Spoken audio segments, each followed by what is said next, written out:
If you are just at the beginning of your entrepreneurial ventures, you need to understand that your greatest asset is time. Why do you want to spend less time on your business? Why is that your focus when the most valuable thing that you have, and I'm not trying to be demeaning, I'm not trying to put you down, I'm just being very honest with you, your time is not worth much. So if you put a little bit of time into something and that time isn't worth a lot, well then of course you're not going to get incredible results in your life. So instead you want to be using your greatest asset, which is your time. And for some of you guys, that may just mean that you can only spend 3 hours a day or 2 hours a day on your business, but still do it. Don't avoid the work. Now, eventually what happens is you start to build leverage.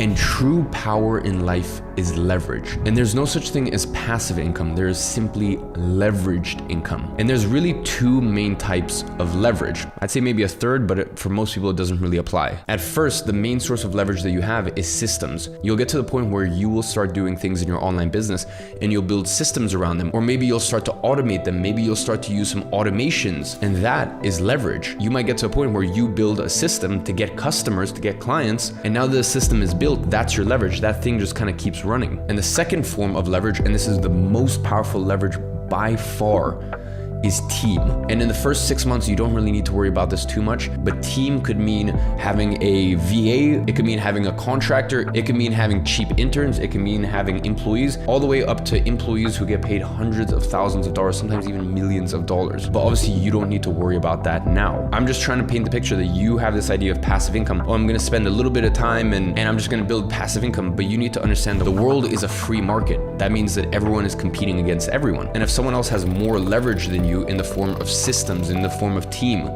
they are always going to win. And that's just a cold, hard reality of it. So now that you understand the two primary forms of leverage, which is systems and team, there's actually a third one, which is network. But most people will totally overestimate how important a network is for actually building your business or getting your business off the ground. It's actually very, very unimportant. The most important thing when you first start your business is just doing the work. But now I'm going to tell you how to actually achieve passive income in 2023, which basically just means leveraged income. Now, if you want more information, I go far, far more in depth.